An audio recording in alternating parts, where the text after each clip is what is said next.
तुळशी विवाह कथा। तुळशी ही वनस्पती पूर्वजन्मी एक मुलगी होती। तिचे नाव होते वृंदा। ती राक्षसांच्या कुळात जन्मलेली होती। ती लहानपणापासूनच भगवान विष्णूंची भक्त होती। ती मोठ्या प्रेमाने भगवान विष्णूंची पूजा करीत असे।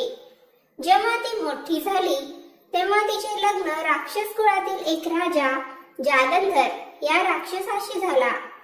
जालंधरची उत्पत्ती समुद्रातून झाली होती। वृंदा एक अतिशय समर्पित स्त्री होती। ती नेहमीच आपल्या पतीची सेवा करत असे। एकदा देव आणि दानव यांच्यात युद्ध झाले तेव्हा जालंधर युद्ध करायला जाताना त्याला वृंदा म्हणाली, स्वामी, जोपर्यंत तुम्ही युद्धावर असाल तोपर्यंत मी तुमच्या विजयासाठी उपासना करीन आणि तुम्ही येईपर्यंत हा संकल्प मी सोडणार नाही, असे वचन मी तुम्हाला देते। त्यानंतर असुरराज जालंधर युद्धात गेले आणि वृंदा व्रताचा संकल्प सोडून उपासनेला बसली। व्रताच्या परिणामामुळे देवतांना जालंधरवर विजय मिळवता आला नाही। जालंधर विजयी होईल या भीतीने सर्व देवता श्री विष्णूंकडे गेले।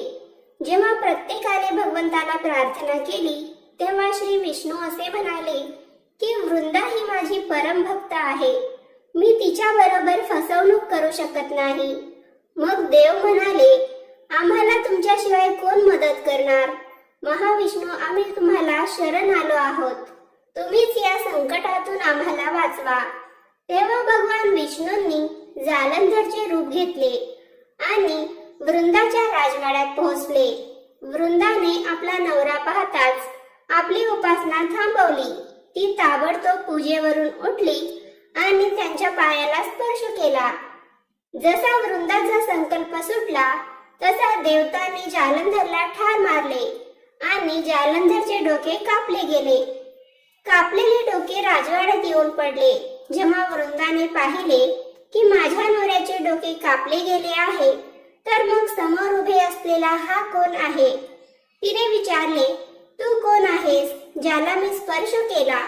मग श्री विष्णू त्यांच्या मूळ रूपात आले, परंतु काही बोलू शकले नाही।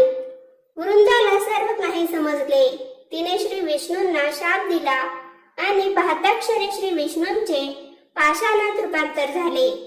सर्व देवता रडू लागल्या आणि लक्ष्मी रडून प्रार्थना करू लागली।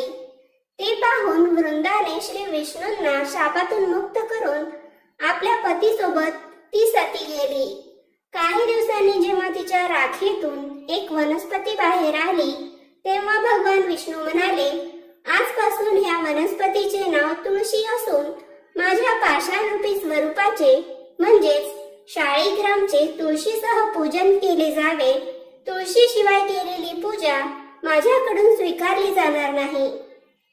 तेव्हापासून सर्वजण तुळशीची पूजा करू लागले आणि कार्तिक महिन्यात तुळशीचे शाळीग्राम म्हणजेच श्री विष्णूंच्या पाषाण स्वरूपाशी लग्न लावायची प्रथा पडली।